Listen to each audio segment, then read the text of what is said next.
apologize for the interruption. Metro Legal just became informed that the streaming of this meeting is not currently working.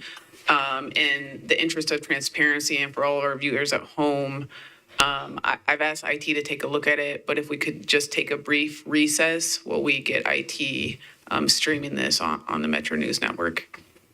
Perfect. Thank you. Yeah, I can't say, yeah, mine either. I mean, I thought it was. Okay, it's the IT issue has been remedied. I apologize for the interruption. Okay, that was a very, very brief pause. Were you concluded, Commissioner West? Okay. Yes. Does anybody have any other questions about any public art? Okay, thank you so much. We look forward to reporting back next month. Perfect. Thank you, Commissioner West. Now for Commissioner Watts for an update on the budget and oversight. Good afternoon. The Budget and Administrative Oversight Committee met on the 17th of September. We discussed closeout for the FY24 budget and that other things we're working with respect to FY25. In addition, we got some information on the update on the audits, and we talked briefly about conciliation meetings coming up. There was no action to be taken, except I will confirm that staff in July and August pulled together the administrative procedures for the organization for Metro Arts. At some point, there was a belief that they didn't exist. They did. They've identified update areas and are continuing to work on those where necessary. And we talked about staff vacancies and issues of that sort. There was one issue raised by some committee members to dissolve this committee and turn it over, and that's on the record, so I will share that. Not sure what that's about, but at some point, that's, I think, up to the incoming board, that's my opinion, to deal with and take care of in terms of what happens to the committee moving forward. So with that. Thank you, Commissioner Watts. Does anybody have any questions? Great. Okay, Commissioner Jester for Grants and Funding Committee. Yes. So the Grants and Funding Committee did meet earlier this week. A good many of the commissioner members here today showed up for that, and I found out later that they did so without having appropriate material in hand for that meeting to be a productive use of your time. So for that, I am sorry. Thank you for your commitment, and thank you for being there. We're not trying to capitalize on your time. In an impassioned attempt to make sure grant money flows towards artists in the art community, the committee did vote to recommend the commission approve funding criteria. Our affirmative vote, though, was dependent on a plan of action for community engagement and legal review. And as of this morning, legal was not provided the appropriate material in a sufficient time frame to thoroughly review and offer their opinion. There's also not been nearly enough public engagement or a solid plan for public engagement to make sure that our actions are in good faith and in alignment with the MHRC conciliation agreement.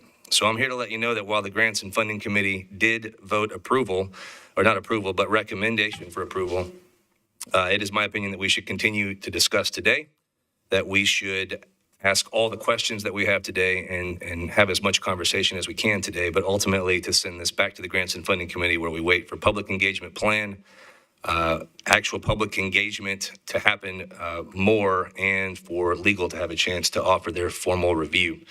Ultimately, I know this only hurts the arts community more, and I hate that, but I think if we approve this plan the way it is now, we're going to more convolute an already convoluted situation.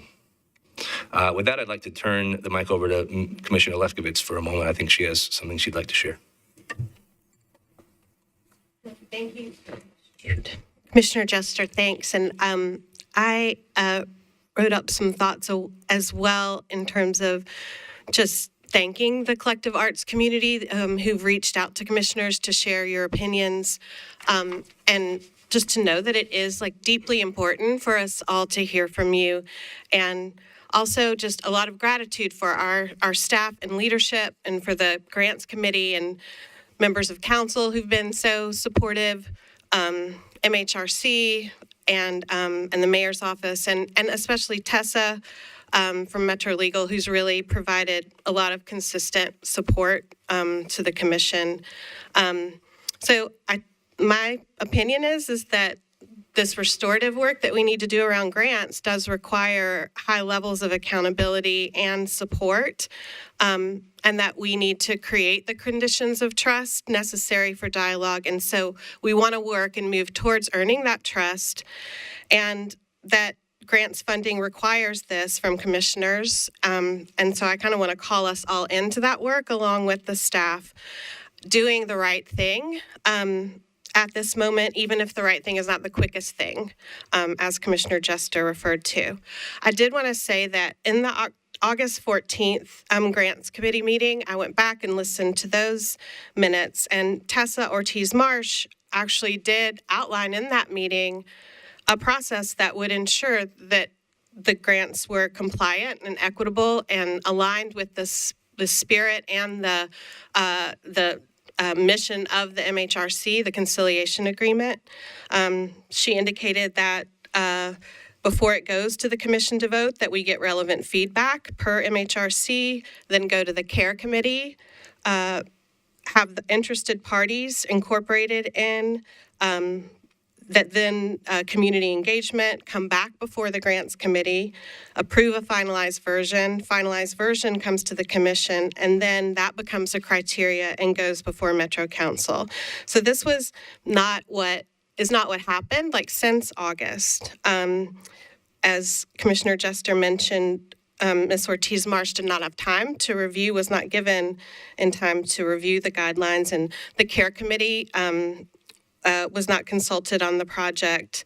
And the timeline described for community engagement seemed more about kind of information than engagement. And I believe that we want community engagement on the proposal itself. So please trust that we, you, feel a sense of urgency, but we need to really be careful, in my mind, and ensure that these actions are legal and ethical and in the best interest of the community. And this requires a lot of transparency and collaboration and inquiry. And it also is an opportunity, which I think the conciliation agreement and the community engagement offers us all the opportunity to really hear from the community and get to know their concerns and learn more, as Reverend Tucker was saying, about the history of this. So I have some suggestions which I wanted to get on the record. One, that the incoming commission leadership, that we work with staff to schedule and post relevant committee meetings like grant, care, and executive committee through the end of the year, so that we have meetings for these committees and we'll have new members scheduled. That we, as Commissioner Jester was saying, that we can submit questions about the current grant guidelines perhaps to Tessa Ortiz-Marsh, who can share them with the grants committee. We probably shouldn't be sending them to each other, right? But that would be more compliant, I think.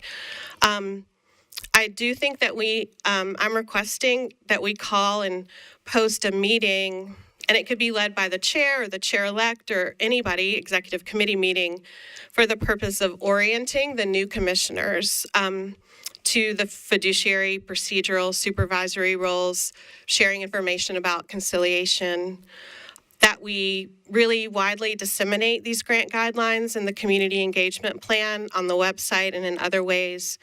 We don't have a communications manager right now, and I know that is a stress for leadership and for the staff, but that the interim director could request necessary assistance in planning and publicizing the community engagement plan and communicating with artists and organizations. The grants committee, I know you'll love this, but it's probably time for us to also think hand in hand about fiscal year 26, which will be here before we know it, so that we could simultaneously kind of prioritize 26. That under the direction and guidance of the commission, that staff could work collaboratively to integrate their feedback and expertise into the guidelines. And then finally, just one more, that I'm willing to work with the grants committee to create data visualizations. I'm a super nerd about this. So is Ashley. We are data nerds together. But that would provide information on historic and recent grant funding that would help us kind of see this, not just in a narrative way, but in a visual way. I've already started some of these. And these could be made available to the new commissioners and to the public as a tool, right, in our community engagement for education and informed decision-making. So I am excited to work on this aspect of community engagement, and I'm really grateful, too, for all of you and for the opportunity to serve. And that's what I have to say today. Thank you.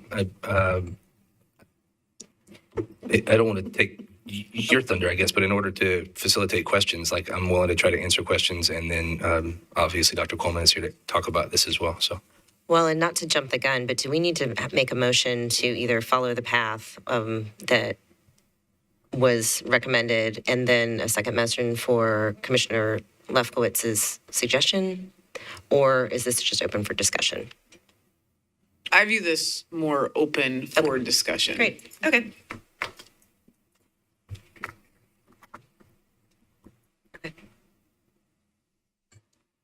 any discussion? Couple of questions. What is the information that is needed in order for us to be able to move forward? So the information that is requested, is that what we speak about, what we talk about here, so that we understand exactly what needs to happen so that we can get to it? And second, what does this delay do to the timing that we need to address relative to community engagement, getting to council, first, second reading, all of those kinds of things? So the two items that, as I understand it, and I don't think there are more, but there might be, the two items that are standing between us and this criteria at this point are, number one, we haven't given legal sufficient enough time to offer their review and opinions of, and while we don't need legal approval, it's ill-advised to move forward without their opinions and potentially implementing their recommendations. The second, about timeline, is it's, I think, impossible, unfortunately, to estimate what this might do to the timeline. But I think if we work together with the conciliation agreement to make sure that there is a plan for, I think we overuse the word robust anymore, but robust engagement with the community, and not just informative sessions or opportunities where we tell people what's happening instead of asking for their opinion. If we offer a plan for that and then begin to implement that plan, I think those two things, community engagement and legal opinion and potential implementation of whatever the legal says, would help us be able to move forward. The original, in the committee meeting, the Arts, Parks, Libraries and Entertainment Commission meeting, there was discussion, right, about the timeline. The original timeline was, if we approved this today, to try and take it to council on the 7th. I believe, no, wait, but you Councilwoman Stiles. Can I answer a question just to clarify for your committee? Are you okay? Yes, please. We moved it later. Good afternoon. Thank you so very much. So yes, I did attend the Grants Committee meeting this week, in addition to being on our Apple Committee. So listening to your process and the vote that took place to move things forward, overall, the legislation that just passed says council body has to approve the grant process. The grant process is for both. It is operating grants and it is Thrive. So breaking it up, we haven't done that before, and so there's a question into our legal to ask how that would even look if you don't have a cohesive plan for us to approve everything at one time. So coming to us on the 7th, I feel like your deferral will be swiftly coming. So if the intention is for us to get legislation in that moves forward progressively with support from council, then you need to have community engagement before the plan comes to us, so that when we hear it, we know community engagement has happened, because several of us will probably be at those meetings, and we can tell our colleagues everything that needed to take place has taken place. we can now look at this plan. To me, that's looking more like November 15th than, or November 19th, excuse me, than the first meeting in November. So just to share that with you all, that gives you about a month to come up with the community engagement. If you all needed to have another committee meeting or call a special meeting to be sure that everything was in order, you have time to do that as well. Again, I think the goal is, you guys have been doing really great work. It's been a stressful year and some change. We all know that. But a lot of great progress is being made. And right now, you all are moving forward in a way that the council can get on board with so that you guys can move forward, and also so we can begin to talk come budget time. Look at all the things that they have accomplished since the mess that happened before. Let's also talk about, let's give them more funds to be able to give out more grants. So that's always my end game, is you guys getting more money. Best way to do that, present a good case from the very beginning where we don't have to do deferrals. So any other questions? I'm just going to go back to my seat. I do have one for you. So when you say legislation just passed, so Yes. legislation that just passed also then covers the work that we're currently doing. So Yes. legislation passed within the last month. Yesterday, Yesterday. or 2 Tuesday. days ago. Yeah. was Tuesday, third reading. so- Yes. As a result of that passing on Tuesday, we are now also then under that relative to Absolutely. not So- grandfathered in like the state. Okay. No. So the grant process being approved by resolution, that will come before us every year. I think, and I'm still trying to work on so that we do not end up in the 20-year situation that we're in right now, where we pass a resolution and then never came before us ever again. Whatever the checks and balances are, so we be sure that this comes to us every single year. That is the goal. So we know what the grant plan is and moving forward. And that also includes, I know there've been some conversations about outside people being able to handle things and whatnot, all part of a plan that gets presented to us ultimately is, Thrive is going to be handled in XYZ. We make the decision as a body and we let the checks get sent from someone else. All of that has to be included in what comes to us. So all those decisions in the next, whenever you're going to present for first reading, should have taken place. Thank you. You were very well. Okay, just to be clear, we've got 3 council meetings left until the end of the year, correct? Is that right? No, November, no, 4. 4? Okay, so looking at the communication that went out to applicants yesterday, I just want to kind of think through, how many readings for us? 3. It's 3.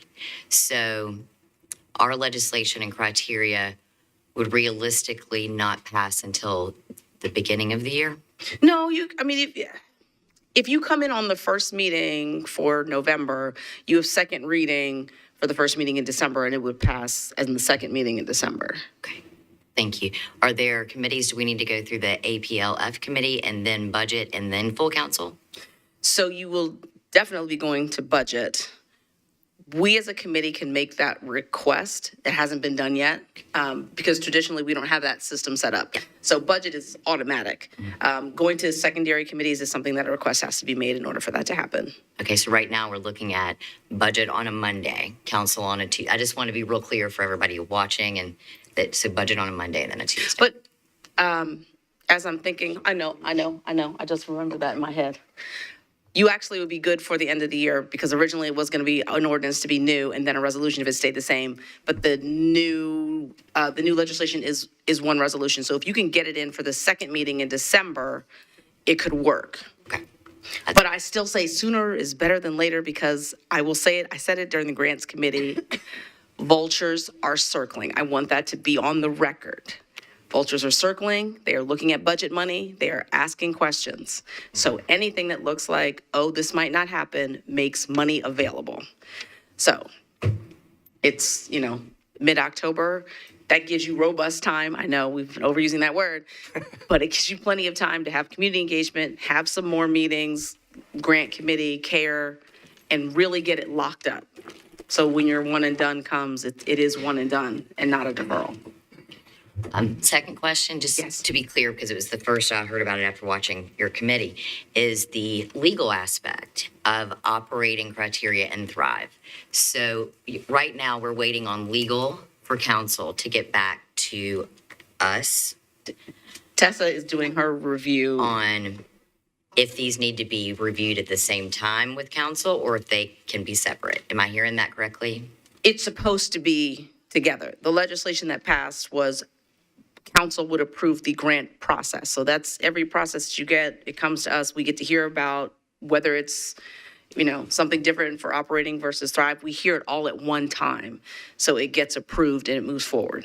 So essentially, the Thrive working group piece needs to be worked out along with the GOS piece in order to run through at the same time. Correct. I just wanted to be, I understand that. I just wanted to make sure everybody was on the same page. So that can also affect timeline if Thrive is not worked out, or the program formerly existing as Thrive is not worked out at the same time as operating, then that can also affect a timeline. Am I hearing that right? Yes, but from what I understand, the conciliation group is working with interim director Coleman and things are moving along. So I'm just going to have faith and hope they can come together on an agreement. And then when you guys, it comes to you for you all to vote on, again, whatever comes to us at the end of the day is both items.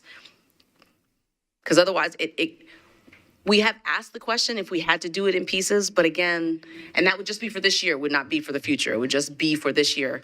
But again, making things more difficult is not the optimal solution. So one and done is really what makes the most sense. You answered my question, so thank you. What was that question? It was about the ability or not to split up the process between Thrive and general operating. Excellent. Anybody has any other questions afterwards? I'm around. Otherwise, I'm going to go back to my seat. And thank you, Chair, for the day, for allowing me to come up and provide some clarifying answers. Of course. I appreciate it. And thank you all again for all of your work. Thank you so much, Councilwoman Stiles. I have two more questions. Can I say one thing Yes. that I think is prudent to you? MHRC would not support separating Thrive from the other things. Thrive is an integral part of all of this. And part of our agreement is around this idea of attaining equity by robust community engagement so that it would help inform you as you determine what the criteria and the allocation is going to be. We feel it's very important that you understand what the community is saying. But as one of the parties of this agreement, it wouldn't be in our best interest to approve operating grants and then Thrive on the back end when Thrive is integral part of your granting process. We see it as one, that what is this equitable distribution of public resources? And that's our commitment. That's what we're trying to ensure that happens. Thank you so much for clarifying. Any more discussion? I'm wondering, in terms of thinking about what the best use of time is, I have like a bunch of questions about the proposal itself, but I'm wondering if it would be better just to submit those I'm not sure what would be best, whether we want, if this is something that we're not comfortable voting on today, do we raise questions or do we not? It would be my opinion as the chair of that committee that until we have legal opinion that might change those questions to begin with, that we probably wouldn't be the best use of time to ask specific questions about the criteria today. I think submitting them would be great, but having the legal opinion and I think is going to be necessary. It sounded like there might be some fundamental questions that we need to address there that might change the answers to the questions you had or have.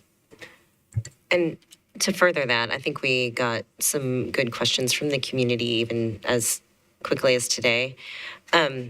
Tess, if I could just ask quickly, what is a realistic timeline for you that is not overly quick that gives you time to process that? When reviewing policy for legal sufficiency, my team asked for a 1 week buffer. That allows me to do an accurate legal review for legal sufficiency. And I would just like to clarify that Metro Legal does not review policy decisions. I get a final policy or near final form and review it for legal sufficiency, both under the Metro Code, the state law, and federal law. That is my role in this process. If there are legal questions as a policy is being developed, I am more than willing to answer those legal questions as development happens. When we're looking at this to come back to legal for review, it would be my ask that I have provided legal guidance on the current policy, but it would be my ask that as it goes out for community engagement and this policy possibly changes, that it be sent back to legal for review.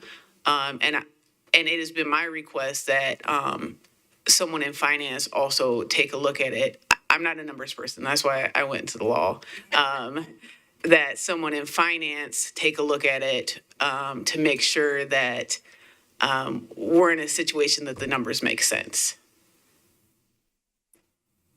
Perfect. Thank you for clarifying that. And just so that I'm clear, I know that you've reviewed this first version. So does the week start from that point or? Okay. Yeah. Thank you. So I reviewed the first version. I sent back some questions. Dr. Coleman did provide some answers to that, to those questions yesterday. There's a second batch of documents which include the scoring panel selection criteria as well as the actual scoring rubric. Traditionally, Metro Legal has reviewed those two sets of documents, both the grant criteria documents and the selection panel criteria and the scoring rubric. I did not receive the scoring rubric and selection panel documents until yesterday evenings. I have not conducted my legal review on those. As far as the actual grant criteria, Dr. Coleman and I had a great discussion yesterday afternoon, getting the criteria into a legally sufficient manner. But due to the timeliness, I have not had a chance to provide that written incorporation into the documents. Thank you so much. Madam Chair, Yes. the document you're talking about is one half of what we have to do, is it not? It is. I had Okay. that same question when I was reading through it. I just want to keep reminding us that at some point, we got one half of what we have to do. So there's some additional things that probably will impact Tessa and everything else if we're to do this in what some have suggested is the recommended manner to do it. So my question really does talk a little bit more about process from two perspectives. One, working through the conciliation and Thrive issues and getting that in order. And then secondly, looking at this in terms of what this looks like moving forward. Equity will look at both of those parts to make it, to be presented, not just one of those parts. So we can have, and that's why splitting, I think, is not an issue we want to do, because I think we could shoot ourselves in the foot. That's my personal and professional opinion, since I've done this so long. That it's one of those things that we probably need to be clear about moving forward. All of the issues over this last year has been around this notion of what is equitable and what is not. And that's an issue we need to keep forefront in mind and with the process while if we move that way. So this timeline is scaring me. I'm just going to be real honest with you as I put it forth. It's something that needs to happen, and I think we need to give the community an opportunity to have both parts before we do engagement and some other things. So, and then if we have questions about this, I'm with Commissioner Jester. They could change depending on where we go and what happens moving forward. So I think we're in a sit and wait kind of position as I see it, unless somebody says something else to me today. Yes, Tessa. I'd like to provide just some concise clarity on the decisions, the policy decisions that are before and will be before this commission. So we have the 3.2 and some change allocation from the Metro Council.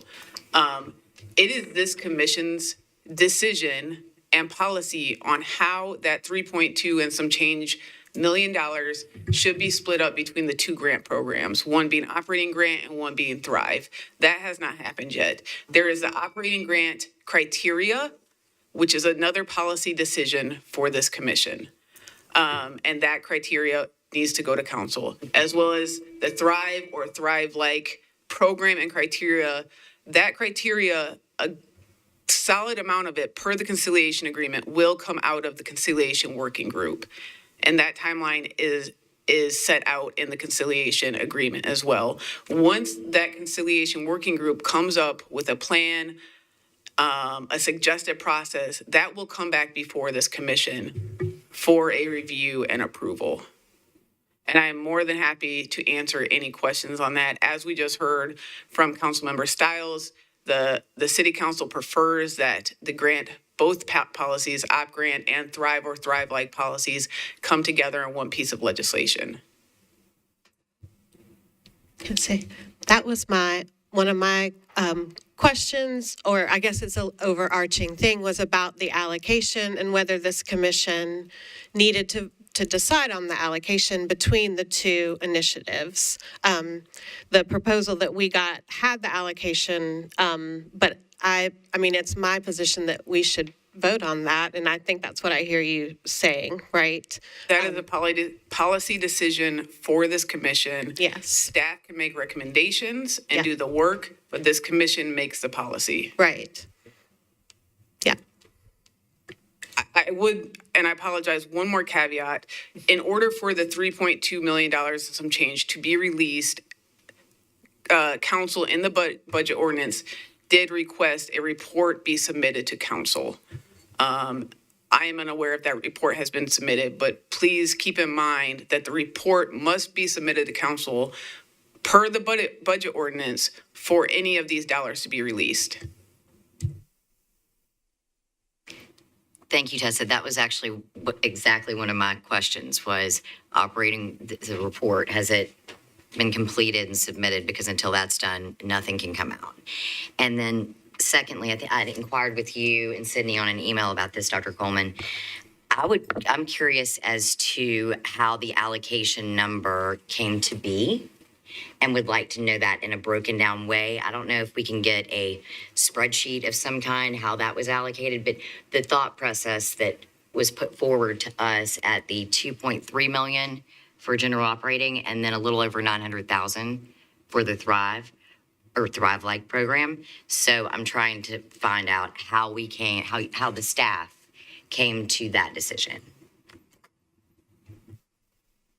That decision was based on the fact that Thrive received $950,000 last year. Previously, it had been receiving $250,000. That was a significant increase. And so we wanted to stay with the same rather than going back to the 250. I think there has been some discussion, not with staff, about the amount being 50-50. The reason we did not accept that particular orientation is the ask in both categories exceeded the amount of money that we had. So it wasn't exactly proportional, but I thought that the case could be made since this is a 6-month transitional period, and rather than going down, we should keep Thrive at the same level. That's the only rationale that we use, that no matter how we do it, it exceeds the ask far exceeds the amount of money. I have a question. Oh, so sorry. No. Thank you. Thank you, Dr. Coleman. I think I'm still questioning, or I have a question on the number of applicants, how that breaks down, and then we have on GOS, we have new and then recurring applicants that we're suggesting half of their FY24 amount. If we could see all this in a spreadsheet, like a detailed spreadsheet, that, or if you guys have it on grants committee, or if staff has it, Ms. Davis or Dr. Coleman. That's part of the data visualization that I was trying to prepare and would like to work on. I've been working with MHRC, and I'm willing to work with grants and looking back at historical data so that we can see those kinds of things in a visual way, in a spreadsheet. And that would then be one of the questions that may change based on what is discovered, what Tessa's work discovers, and what comes through from Thrive grants as well, correct? I would think so, yes. Okay. Given that we are going to move forward looking at Thrive and operating grants together, would it be out of line to ask for an update on where the working group is with Thrive? Or, yeah, I think it would be good to know if we're making good process there, or if On the That's included conciliation. in my report, or I can answer it now. no, we can wait for your And there are report. 3 of the 5 members of the working group who are present today. The working group is making process. We had a lot of kind of procedural things that we had to go through. We are looking currently, and this is not definitive, but possibly having, there are 2 options, and let me back up. One of the things that the working group decided on early on was to have updates of the meetings. Those updates of the meetings appear on the Metro Arts website. I think the last one should have been October 3rd. If it is not, it will be forthcoming. The working group will be meeting tomorrow and will be discussing. We have not defined what the Thrive or Thrive-like program is. According to the terms of the conciliation agreement, the working group on or before January 5th has to have the plan. So that is a deadline that is already prescribed. Our goal in terms of when we were thinking of them separately was that we wanted to have the decisions about operating support by December 15th so that we could perhaps allocate funds in January. So that may not be, we need to revisit that. And so we were reminded at our last bi-weekly meeting of the working group that we have approximately 7 meetings to conclude our work and in order to be aligned with the terms of the conciliation agreement.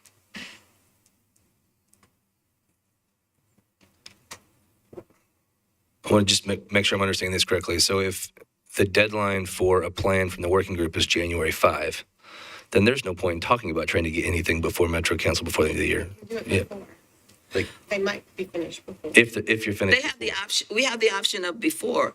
I'm just Well, saying. so if the working group finishes before, we can submit everything at once. But if the deadline is what actually comes to be, then, okay, I understand. I think another thing that's very important, there's a lot of conversation and discussion, formally, informally. I think that's very healthy, but I also think it ought to come to the people who have the responsibility for doing the work. And so some of these discussions, conversations, questions have never come to me. And we had heard reports that staff were not responding in a timely manner, and I've been monitoring that. And questions or comments that come in, they are. So I'm just hoping that we can channel our conversation. I know we all have various kinds of relationships, and if I see you at the spa, the yoga place, we may, and you're not a commissioner, I can talk with you about it. So it would be this has been a very helpful conversation, and I have things in my report that are addressing some of the things that we've brought up. And I think our goal for everyone is to get money to the artists and arts organizations as expeditiously as possible. It was my belief when I started May 16th that things were in such a state that I did not want to layer another round of grant making on something that was not solidified. We also had very high priorities. For example, closing out FY24 grants, getting contracts that did not exist, that should have existed. And so that was another reason. So it is clear that we want to get the money out. The only way we can do it just because of the calendar. The fiscal year is halfway gone. So it doesn't matter what we do or when we do it. It has to be completed by June 30th. That's an immovable deadline. And so whatever we do, just keep that in mind. I understand the desire for broad conversation, input from all sectors of the creative community, and we want to comply with that. Could I ask, in terms of the working group, would you be able to speak to what direction they might be leaning towards in terms of what it might look like? There has not been a plan or a proposal put forward. There's some considerations, and I think the main one that's on the website, as I recall, is having a fiscal agent. And there could be either one, and all of the applicants would go use that fiscal agent. There was some concern that that was not ideal, and then there was consideration of having multiple fiscal agents. Beyond that, there has been no definition of what Thrive would look like. And the two other members of the working group who are here, if I have misstated, please correct me.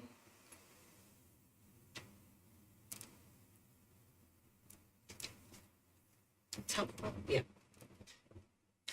And to add to there is a question potentially of whether those two options, and they have not been decided upon, they're just out there for discussion. There is a question of whether or not those two options really meet and are in conformity with the laws at the state level and the laws at the local level, that you cannot give money to individuals except in situations of indigency. I'm sorry. And another thing I would like to add, there has been conversation. I don't read the social media because it's too negative and it sucks too much energy, but the staff does and tries to let me know what I need to know. There was a conversation about Memphis Arts as a model, Arts Memphis as a model of a group that gives money to individuals. Several key factors were overlooked. One, it's a nonprofit. It is not a governmental entity. It raises its own money. It's been in existence since 1963. 15 or 20 years ago, when there was discussion, and I know it's all changed, the actors have changed, the circumstances have changed, when there was discussion about Metro Arts raising money, possibly becoming independent, it was immediately shut down, and it was shut down because the arts organization didn't want a governmental entity in competition with them when you have a finite amount of funders or philanthropies. So if we're going to have examples, let's have examples that meet our circumstances and do the work, dig deeply to know what is actually the reality and what can and cannot be done. So that hasn't been decided, but that question has come up. Thank you, Dr. Coleman. So at this time, it obviously sounds like we have a lot of questions. To make a motion to defer this, no? I don't think a motion is necessary. Okay. I think we just ignore the recommendation of the Grants and Funding Committee at this point. Okay. I guess I have a question that's, I guess, less related to the criteria and more to the process. I understand we're like in a different process this cycle because of kind of the transition. I'm wondering about the processes in terms of selection panelists, and the actual allocations. Will that come to committee? That will need to go to committee and then back here as well? Is that correct? And I guess after all of the policy is, fleshed out, the applications will be scored again, correct? Is that? They will be reviewed. Okay. And That's the plan. We don't know what's going to come out with things that are going on now. Okay. And then will we have outside selection panelists for that review? We will have panelists that will be reviewed. Some of those who've been panelists in the past, the one thing that we're emphasizing that has not been emphasized necessarily in the past is that if you are a grant applicant, you cannot be you cannot review the grants. You cannot be a panelist. Okay. And another thing is that you can only apply for one grant. And the reason for that is we have finite resources. And in a cursory review of the grant recipients, there were grant recipients who were individuals who were getting Thrive, who were getting operating because they have a nonprofit organization, who were part of a team. So that denied other people the opportunity to apply for the grant. So those are some considerations to which we are strictly adhering, again, depending on what you approve or disapprove regarding the grant guidelines and criteria that are currently being reviewed. Those panelists, rubrics, panelist selection process was among the package that went to legal last night. Okay. And will the panel, I guess I'm starting to think about just conflicts of interest in that we'll also all need to kind of see the list of applicants and panelists just to make sure we can kind of complete that. So I'm just saying this now, so maybe when we do kind of review that officially, maybe that can also be a part of that to help save time. Because when we get to January, I think people are gonna want those funds and hopefully that can just expedite it. But just my thoughts. Okay. Oh, sorry. Yes, we have one more question. Yes, I have a question. Do we have a number of panelists, or how we're gonna decide how many people are gonna review and how they're gonna do it? How many people are going to be panelists? We worked out some numbers. We currently have 109 operating grants requests. We also have approximately 202 Thrive grants. When we were only looking at the 109, we were looking at, the grants review will be in person. It had been virtual before. There's some value to having everybody in the same room. We were looking originally, and you can help me, Sydney, I think possibly 10 panels, and they would have to do 20. No, we were looking at a panel having to review no more than 7, whatever the math is on that. And we still have to revisit that because we want to do it in person. And they will receive a stipend as they did last year. It's just that it will be less. There's a training component. Then there's a day or so of actual grant reviews, and then the coming together to reach the final numbers. Commissioner Yu, I think it's also that the community engagement will inform the panel process as well. Okay, thank you. And question again.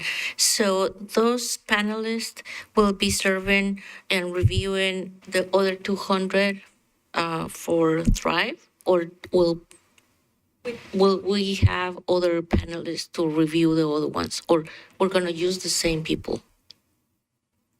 I think that's to be determined based on what they come up with and how it's reviewed.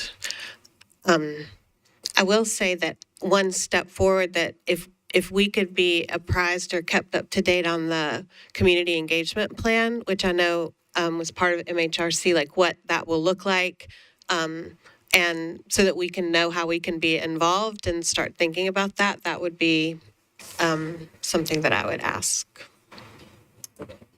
I don't want to misconstrue what Councilwoman Stiles said, so if I say this wrong, please let me know. But I very much got the impression that we need to have had public engagement before, not just a plan for public engagement. So, yeah, I just want to make that clear. We actually have to have the public engagement. Yeah. Commissioner West? Thank you. I have a question on the numbers. So 109 of the GOS applicants, the 202 of the Thrive applicants. When you and the staff were doing the math and doing the 70 to 100 on scoring, was there an assumption built in that all of these would be scoring 70 to 100? Like, I guess I'm just, there again, I'm trying to get to the number. Because when I do the 2.3 less, or 3.2 less 1.9, that leaves what, $400,000. So I guess I'm trying to figure out, we don't fund everyone that applies. So I guess I'm just trying to figure out where that sits. And maybe the finance just isn't mathing for me. There was no assumption that everyone would score 70 or above. I mean, that was not an assumption, because otherwise we'd have to fund everybody, and then the amounts would even get more minuscule. There was no assumption about what the scoring would be. It would be whatever the panelists determined that it is. The second part of your question is 3.25 minus 900 gives you about 2.4, and there was about 300,000 left over, and we had several thoughts about that, had not finalized them, but again, these were preliminary thoughts, and in my experience, it's very often better when people have something to which they react than to ask them to create it from the beginning. It takes a lot more time on the latter. It may be preferred, but you just have to have the time. And we were just trying to move, and we were looking at possibly new grantees who had never been funded before being in a separate category. All of these things were preliminary, and we knew that they had to be discussed and come before the commission. So, and I want to say that I consider meeting with the 5 groups of meetings that we have held this week and tomorrow as a part of community engagement. I also, in my plan, since this is a big question, did not submit the draft plan, and that's how I read the conciliation agreement, and that might be a wrong and incorrect reading, is that we had to submit a plan, which we did a day late. We submitted it last night, and we would then have about a week, because it's supposed to be collaborative with MHRC, that Metro Arts and MHRC would have this week to devise whatever else we needed to do or change what we have. I thought it was important that we would have at least 4 to 6, however we define community engagements. One of the things I liked about the one yesterday was it was a group of people who might not, it was a regular coffee talk, but we spent a good deal of time on the community engagement. So now that the draft is available for all of us to see, I think the deadlines that I have is, October 21st, 24. MHRC and Metro Arts collaborate on increasing opportunities for community engagement and finalizing the draft community engagement plan devised by Metro Arts, and then recommending 4 to 6 additional community engagement opportunities, and that we would need to do that by the week of the 21st through the 25th, and then we would implement them from October the 28th to November the 15th. And that date may change now that we don't have, with the council, et cetera, et cetera. So that's what was proposed, and that's what we've been thinking about, working on. And if you are a commissioner and you have ideas and concerns, please reach out to me. I can do a lot of things, but I'm not a mind reader. Thank you, Dr. Coleman. I think at this point, I know we all have a lot more questions, but I think following Commissioner Lefkowitz's thoughts of maybe compiling them and sending them to Dr. Coleman, we can send them to you as well, Tessa. You can, yes. But, Yeah. sorry. Sorry. No, you can. Ideally, you're sending it to our staff. If you would like to CC me on those questions just for visibility, I'm fine with that. Yeah. Okay. Perfect. I just think that we all have a lot to think about. And we're going to continue to have many more questions, and I think putting them together in a concise way might be helpful. One other question, just real quickly. When I was reviewing everything, so this year we're just operating with the Thrive, the reinvented Thrive, and the general operating. I'm not seeing restorative or what was Opportunity Now or any of those things. Is that somewhere in the thought process, or are we just not having that this year? No. Restorative has a proposal of documents that were in the package. Oh, yeah. And restorative, the expectation is there will at least be the CAL, the Community Arts Leadership Network. One of the internal discussions is that has always been handled separately through the restorative arts team. And one of the discussions at this moment is if it is a grant, then why isn't it with all other grants programming? And then the second thing that the staff brought to my attention is if we stick with the applicant can only apply to one category, that reduces the number of sites. And if I'm wrong, please correct me. In one instance, there would only be one, and in another instance, there would be three. Okay, so I think, and so does that mean we need to address or be very proactive in finding new sites? Not everybody can do this work, and we have to be very, very careful in terms of how we define internships.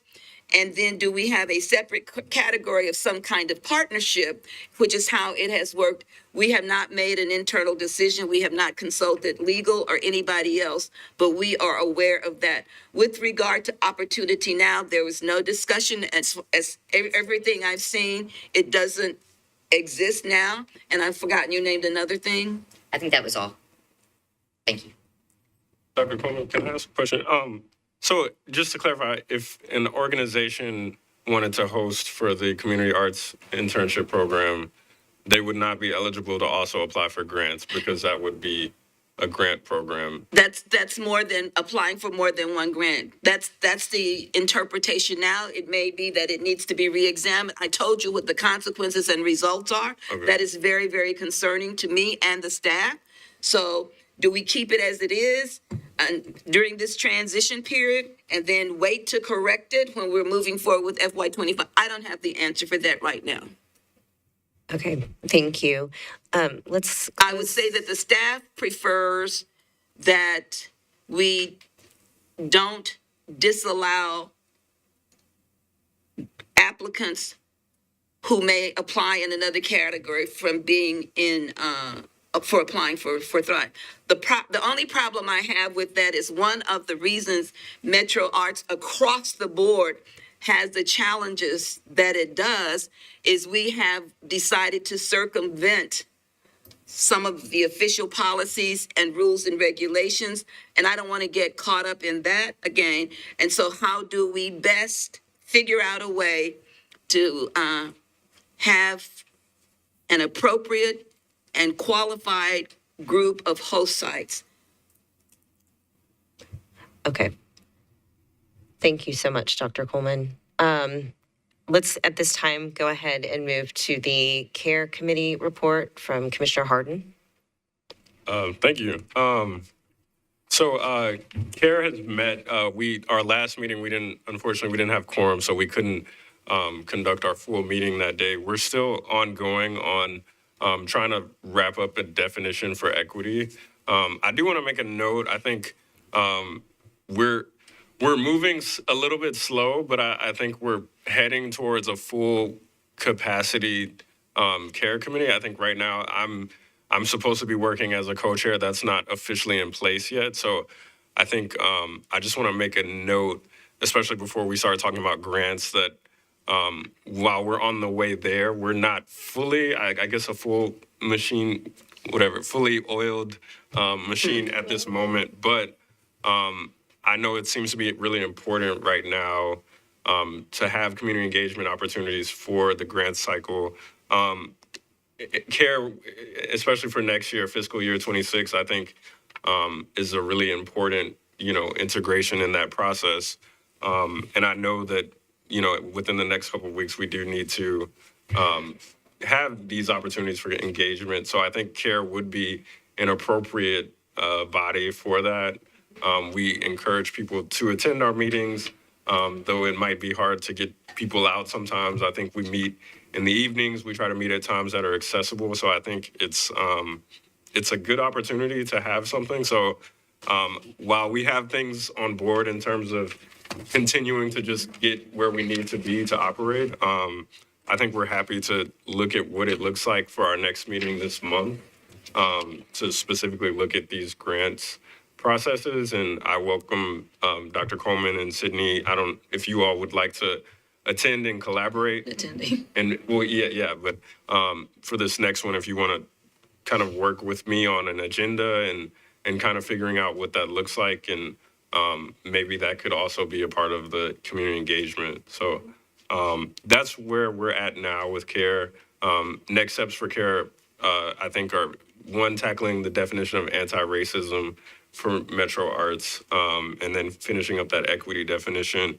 We'll also be looking at our own guidelines and trying to just make sure that those are sound before we start trying to bring more people on from the community. So that's a brief CARE update. I hope that we can talk about grants at the next CARE meeting. But yeah, any questions or comments? Just one comment, and that is that your definition of equity is really going to be our guide moving forward. So we just need to know what it is and sort of feed back to you as a body, I believe, so that we can make sure that it is comprehensive. Let me get rid of the other word. It is comprehensive and meets all of the issues and concerns that we've heard over the last year in terms of what is equity, what some people feel is inequitable, and all of those, and address those. And I think they can be done, so. Yeah, I think our last meeting, I think we were hoping to finally land on something to bring here, but we just couldn't conduct business that day. But we're close, I think, to having a definition to bring to this body to review and adopt, hopefully. Perfect. Thank you so much, Commissioner Harden. Now we have the approval of community arts leaders of Nashville criteria and applications.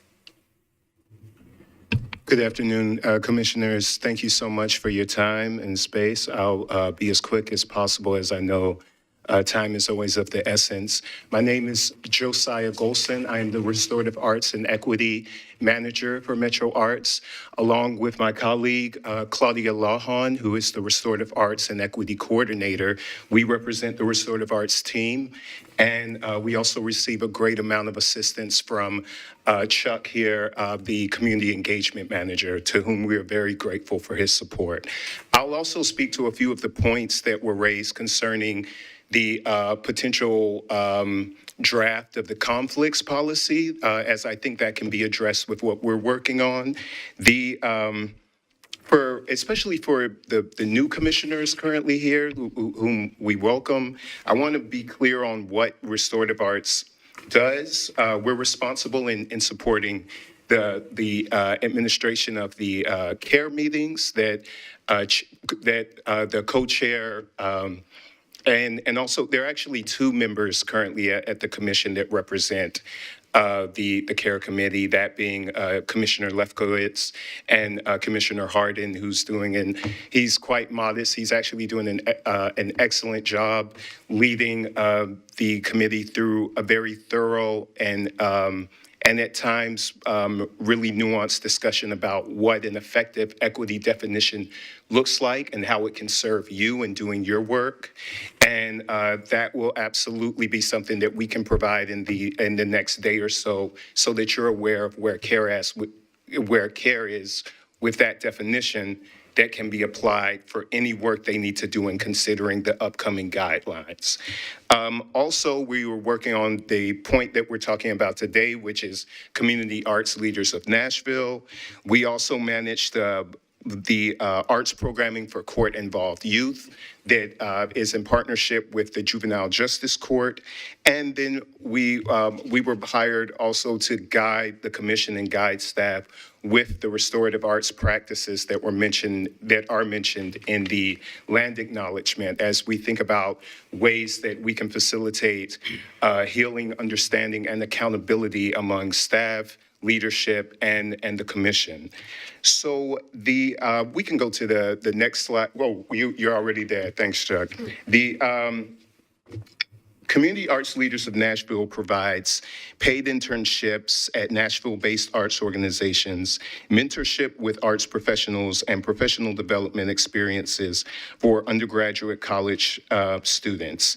This is an incredible program that also that's taken another form in the past in Nashville, but as the Community Arts Leaders of Nashville program, it's in its second year. The first year was in 2023, where over the summer there were 8 host sites. And it's actually modeled after programs that take place across the nation with leading arts organizations. The way that that it's funded is actually not a part of the same pot of funding that supports the Thrive programs or operating grants. This funding is actually set specifically under a restorative arts title that's in our operating budget each year. So from that budget, we fund organizations with grants in the amount of $6,700. And out of that $6,700, each host site that it successfully applies provides most of that funding in the amount of $3,750 to an intern to work for up to 14 weeks in a given semester or time period, from about 8 to 10 hours per week. And out of that same amount of $3,750, the intern also gets an amount of $500 specifically to help them with the cost of getting around the city of Nashville to and from their job site. The remainder of that grant or that amount is provided in $450 that goes to a mentor that is usually a local artist or a creative arts professional based in Nashville who's paired with each intern to provide them support, mentorship, and sessions of mentoring. And then the host site, to support their administration, receives $2,500 of that amount. Through these internships, the interns learn arts programming, administration, community engagement, finance management, fundraising, grant writing and development, marketing and communications, and many other skill sets that will serve them. And then being able to get that experience helps them in what we already know can be a very difficult and open-ended terrain in the arts. So when you have significant experience from an organization from the city of Nashville, and then you're able to network and meet people and learn skills, it gives you such a better chance to actually make a living in the arts or in whatever professional pursuit you eventually choose. And on top of that, the student applicants that are prioritized for these opportunities are Pell Grant recipients from disadvantaged financial backgrounds. So where we are right now and why we have this up as an action item today, we've received 15 host site applications that initially applied for both the fall and the spring to be eligible for either semester.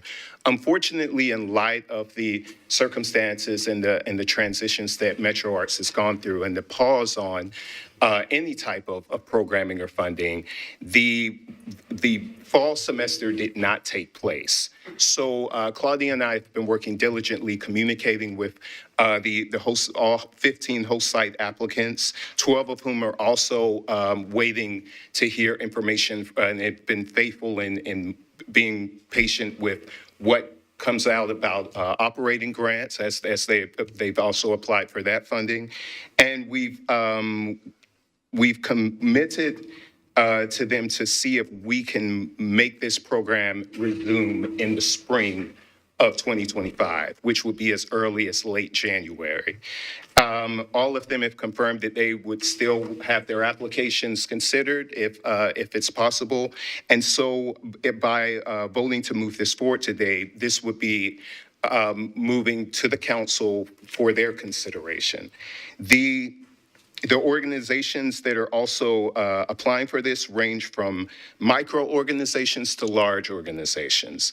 And then once we would decide on the organizations, we would then open up the applications to students within the remainder of this fall and to mentors, and then provide them updates on making the decisions before mid-December of this year. That way they know to prepare for the coming year.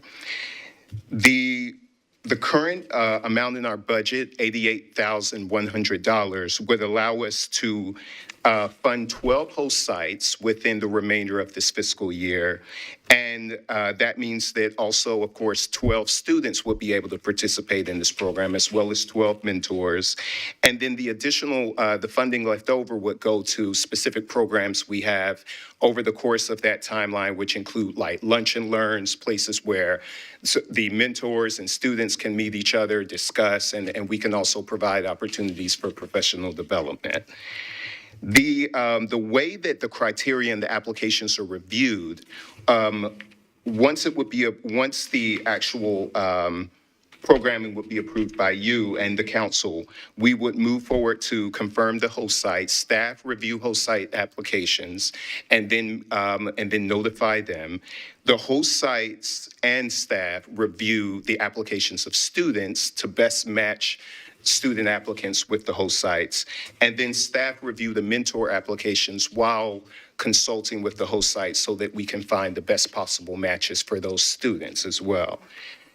These documents that include the applications for the host sites, the students, and the mentors are included in your packet, as well as the overall guidelines that provide the timeline for how this program takes place and how the funding is broken down.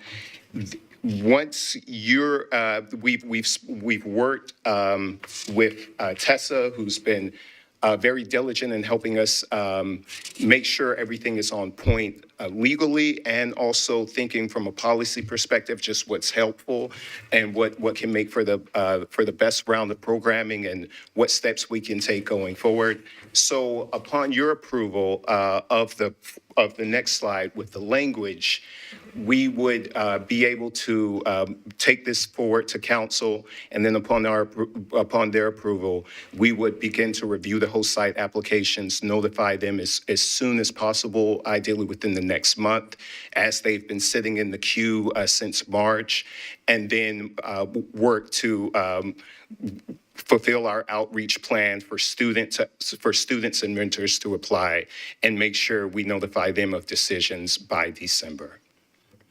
Any questions? I just want to thank you. Thank you so much.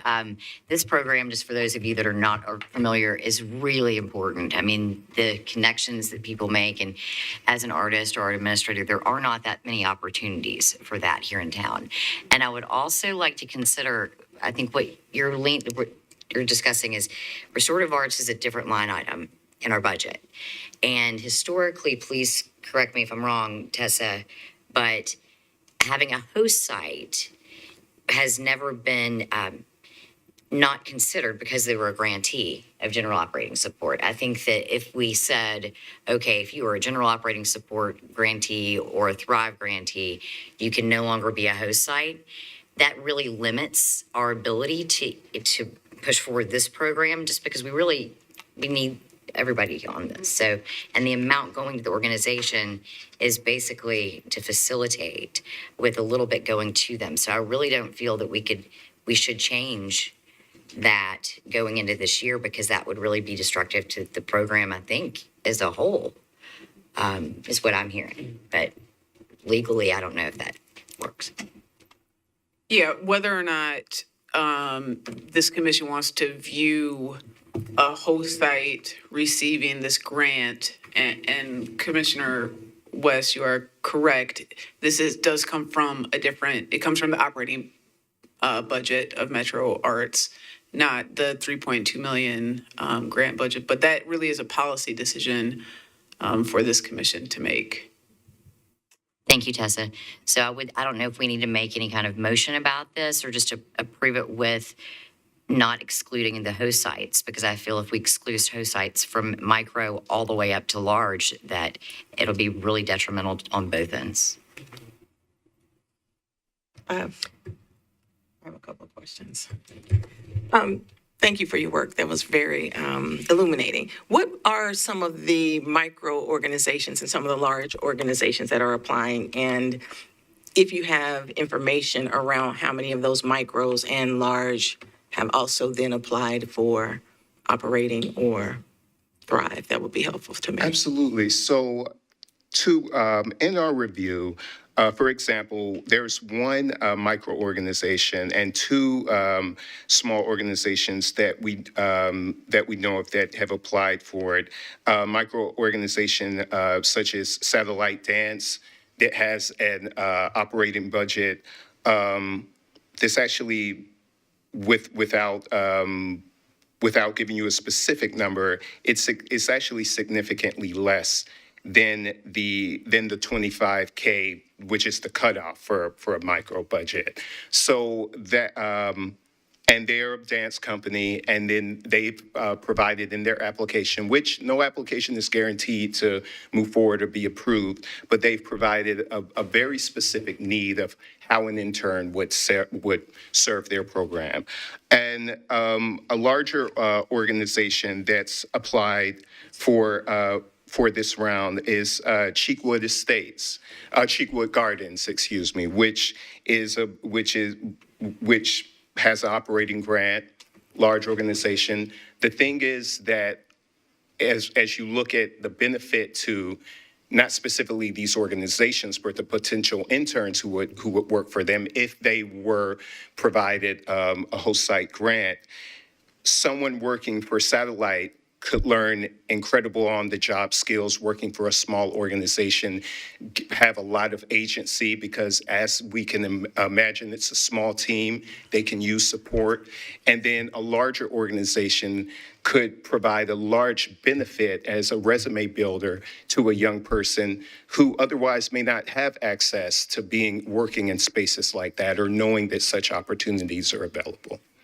Thank you. And just one micro and two smalls? And one micro, two smalls, two small organizations, and then two medium, and then about 6 mid-size organizations. Thank you. I don't know, it might be helpful to, if you could say some of the organizations that have participated in the past. Absolutely. So a few of the organizations that have participated in the past include Kindling Arts, and then Nashville Repertory Theater, and then Oz Arts. And thank you. Thank you so much. And thank you very much for all of the work that you're doing. This is an incredible program. We have learned that this room is actually going to be in use 2 minutes ago. So if we could entertain, do we feel like we're ready to entertain a motion? And we'll do a roll call vote for this. I'll move to approve funding and operations of community arts leaders of Nashville for internships to be hosted January 1 through June 30th of 2025. Thank you, Commissioner Harder. I would like to see if we can get that amended to not making it part of the grants, because I think we do need to put it on the record. I think we need to put it on the record, because every once in a while, it's oversight. That's been the problem in the past. I think we need a second, and then we can talk about it. Amendment. So A second? okay. Any discussion? I think Commissioner Watts is correct. Me too. And again, I think we need So to how would you amend that then? ask the maker of the motion if they would amend it. I would like to move to amend my motion to stipulate that these will not be attached to the operating grants. Our operating or Thrive. Grants program. The grants program. Right, the grants program. This is specifically from our operating budget and will not be attached to the operating grants and Thrive grants that we supply. Okay. Do we have a second? Second. Commission, do you want to second that? Commissioner West. Second. Thank you. And then Ms. Fox, if you would have a roll call? All right. Kurtz, Yes. Lefkowitz. Yes. Hardin, Yes. Jester, Yes.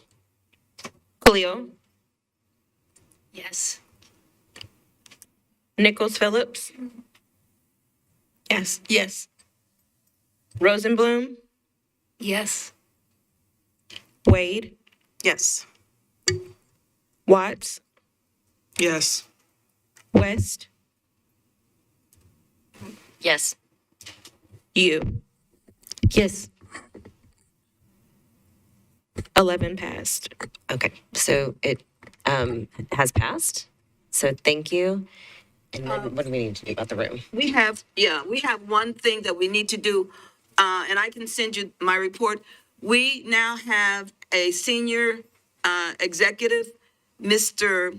Fred Adam, who is here to be introduced, who is serving as our senior finance person on a part-time basis.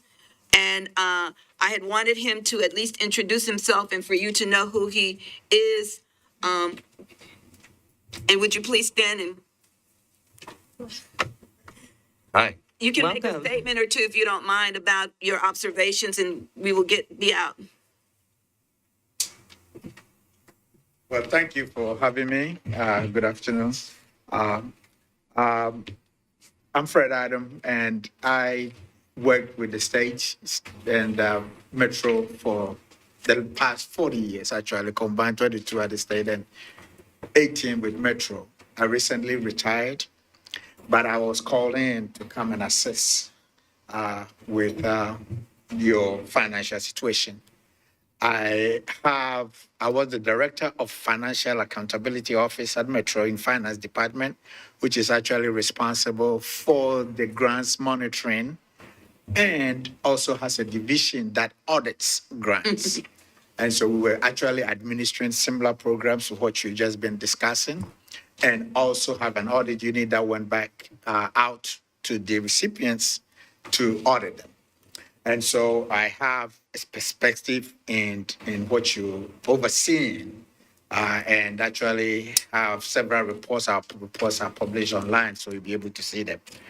I just came on board, and I retired 4 years ago and was not actually paying close attention to what's going on. So I really was not privy till I was called to see if I could assist. So since Friday is when I officially came on board. And I have been reviewing and having discussions. I have prepared a report for Dr. Coleman, and we'll continue to look and dive into the finances. And I believe that I can assist in addressing the audit findings, and also assist in training the finance staff. You know, quite often staff go to these trainings with Metro, but it's dealt at a higher level, and sometimes they need somebody to actually hold their hand and walk them through it, through the details. And I believe that I'll be able to do that to help out and also address other findings.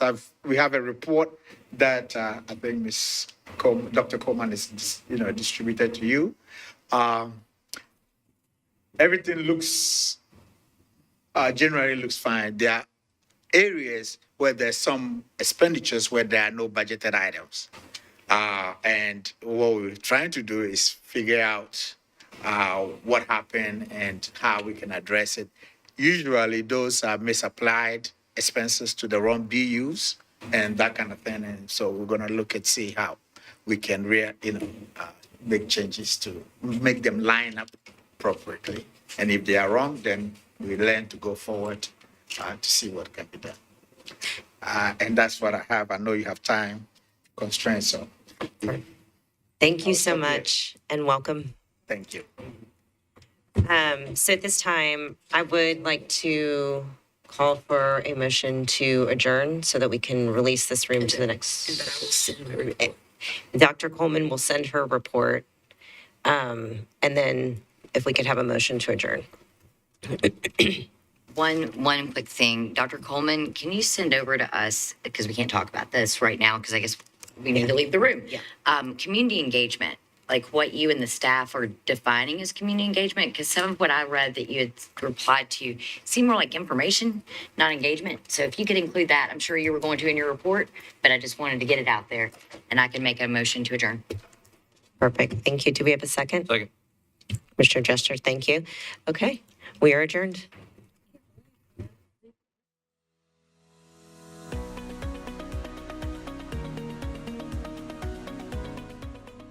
This has been a service of the Metro Nashville Network. If you would like to see this presentation again, or for more information on this and other programs, visit nashville.gov.